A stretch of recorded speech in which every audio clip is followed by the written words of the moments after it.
여러분 안녕하십니까? 계속해서 뉴스투데이 제주입니다. 중국이 디젤 차량의 필수품인 요소수의 수출을 막으면서 제주에서도 품귀 현상이 발생하고 있습니다. 물류 대란이 빚어질 것이라는 우려가 커지고 있는 가운데 공공기관 차량 운행에도 차질이 예상됩니다. 김항섭 기자입니다. 화물차 공영차고지 인근의 한 주유소. 기름을 넣는 화물차에만 요소수를 조금씩 판매하고 있습니다. 한 번에 넣을 수 있는 요소수는 불과 10리터, 3, 4일밖에 쓸 수 없습니다. 아니요, 쓸거 없어요. 그래도 차는 굴려야 되니까. 규모가 작은 주유소는 상황이 더 심각합니다. 요소수 재고가 모두 동나면서 며칠 전부터 판매가 중단됐습니다.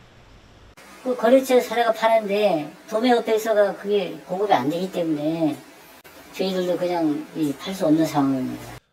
요소수 품귀 현상이 이어지면서 지역 중고장터에서는 평소 만원에 팔리던 10리터짜리 요소수 한 통이 10만 원에 거래되고 있습니다. 문제는 화물 차량의 운행을 위해 요소수가 필수적이라는 겁니다. 2015년 경유차 배기가스 규제 이후 도입된 화물차는 요소수를 넣지 않으면 운행할 수 없습니다. 저희도 지금 난감해요. 어떻게 할지도 모르겠고 요소수 지금 조금씩 넣는데도 제한이 되어 있으니까 지금 이게 또 언제까지 떨어질지 화물기사들은 이제 불안한 거죠. 화물차뿐만 아니라 공공기관 차량들도 운행에 차질이 우려되고 있습니다.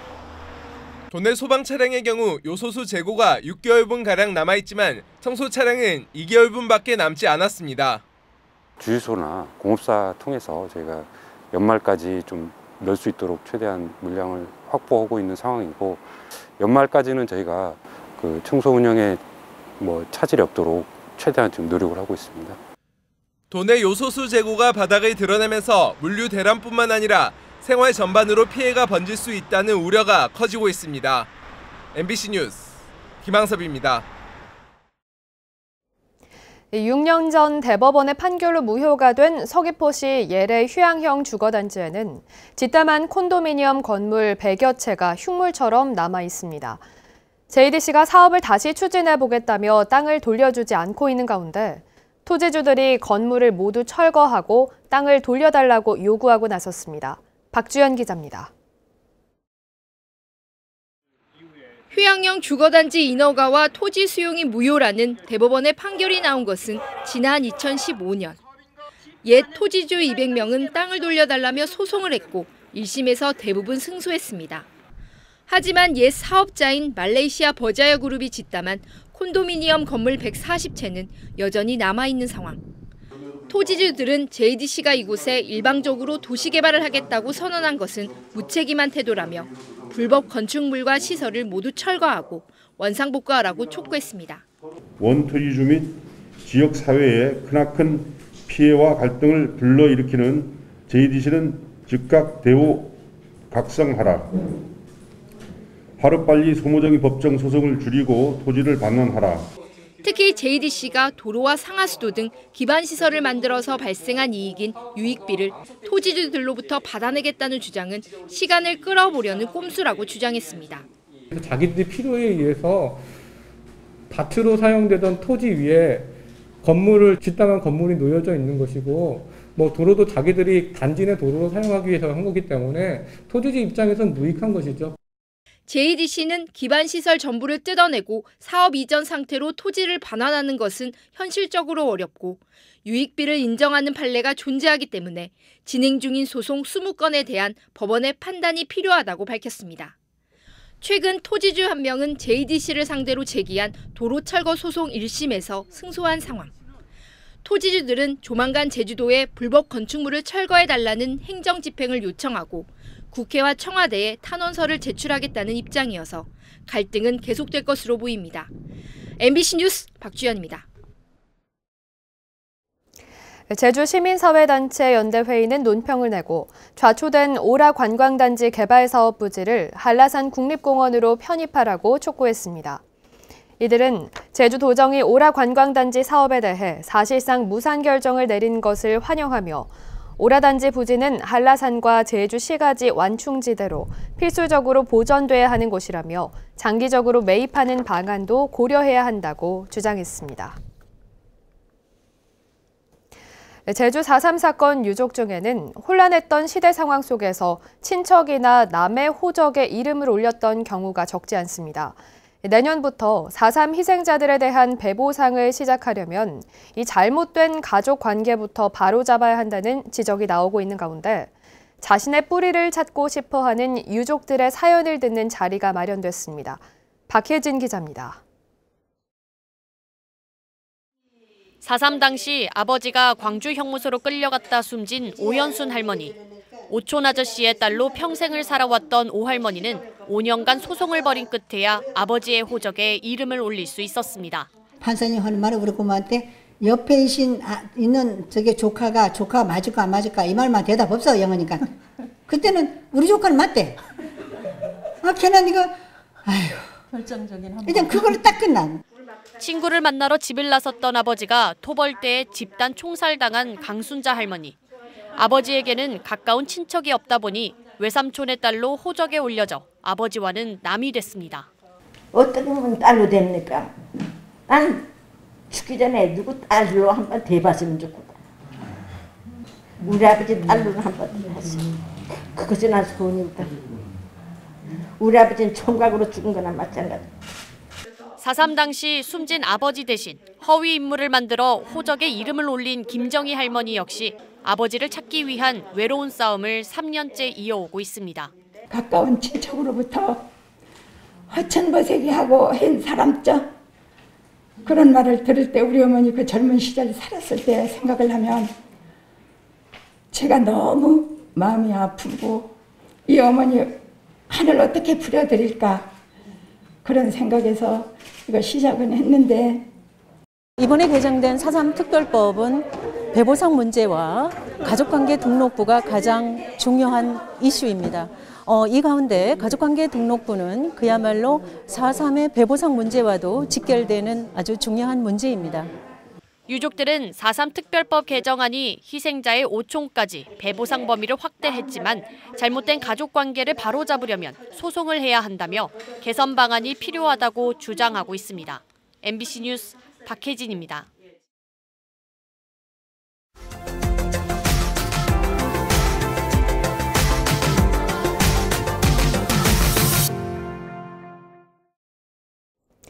직업계 고등학생 홍정훈 군의 사망사고를 계기로 현장 실습 제도를 개선해야 한다는 목소리가 또다시 높아지고 있습니다. 일각에서는 직업계고 교육 일정을 일원화하고 노동부가 현장 실습 업체 선정을 전담해야 한다는 주장이 제기됐습니다. 여수 MBC 강서영 기자입니다. 이달 초 여수 웅천의 한 요트 업체에서 현장 실습을 하다 숨진 여수해양고 고 홍정훈 군. 업체는 홍 군에게 미성년자에게 금지된 잠수 작업을 지시하면서도 잠수의 기본인 2인 1조 원칙조차 지키지 않았습니다. 하루 12시간 이상 장시간 노동에 시달리던 홍 군은 제때 구조되지도 못한 채 물속에서 19 짧은 생을 마감해야만 했습니다. 직업계고 실습생들의 열악한 노동 환경이 대대적으로 보도되면서 현장 실습 제도를 개선해야 한다는 목소리가 높아지고 있습니다. 직업계고에서 현장 실습에 참여하는 비율은 대략 25%.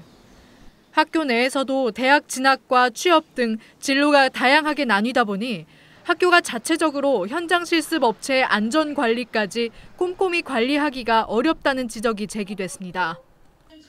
노동계에서는 직업계고 학생들의 수업 일정과 실습 일정을 전국적으로 일원화하고 수업은 교육부가, 실습은 노동부가 맡아 이원화해 관리해야 한다고 주장하고 있습니다.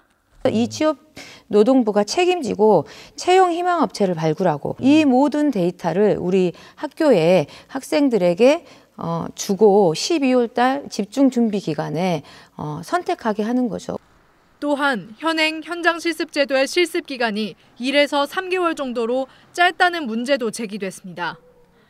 승선 교육이나 고객 응대 교육 대신 요트 따개비 제거 업무를 지시받았던 홍 군처럼 체계적인 교육보다는 깊이 되는 업무나 단순 잡무를 처리하는 인력으로 전락하기 쉽다는 지적입니다. 근데 실제 단순 노동, 단순 업무를 하잖아요. 그래서 현행 현장 실습은 교육도 아니고 노동도 아니라는 거죠. 학생과 노동자라는 두 신분 사이에서 열악한 노동 환경에 쉽게 노출되는 현장 실습생들. 직업계고 학생들이 사회를 향한 첫 발을 안심하고 내디딜 수 있는 새 현장 실습 제도가 필요하다는 목소리가 커지고 있습니다. MBC 뉴스 강서영입니다.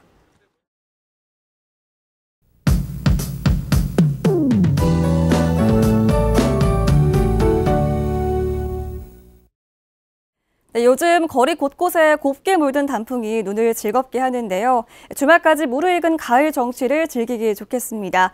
오늘도 낮 기온이 22도까지 오르면서 온화하겠고요. 낮 동안 활동하기 좋겠습니다. 단 큰 일교차에는 유의하시기 바랍니다. 주말에는 더 포근하겠습니다. 단 한라산으로 단풍 구경 가시는 분들은 각별히 조심하셔야겠는데요. 기압골의 영향으로 내일 아침부터 낮 사이에 산지에는 5mm 미만의 비가 조금 내리겠습니다. 내일은 대체로 흐리겠고요. 곳곳에 빗방울이 조금 떨어지겠습니다. 일요일에는 다시 맑은 하늘이 드러나겠고요. 낮 기온 24도까지 오르면서 막바지 가을을 느끼기 좋겠습니다.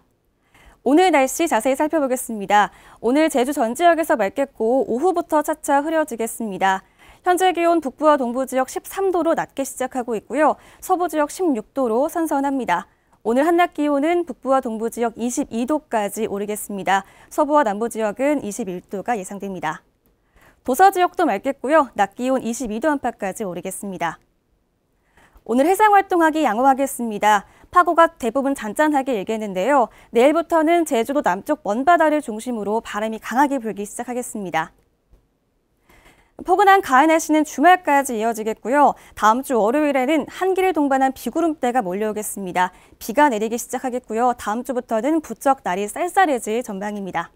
날씨였습니다. 제주 옛 육군 제1훈련소 정문이 국가등록 문화재로 등록됐습니다. 제주 육군 제1훈련소는 1951년 한국전쟁 당시 신병을 양성하기 위해 서귀포시 대정읍 상모 2교차로 양쪽에 3.7m 높이로 세워졌습니다. 제주도는 정문 기둥의 형태와 재료로 쓰인 현무암과 조개 껍질 등이 제주의 특성을 잘 반영한 국방유적으로 가치를 인정받았다고 밝혔습니다. 2023년부터 제주도 전역이 조명환경관리구역으로 지정됩니다.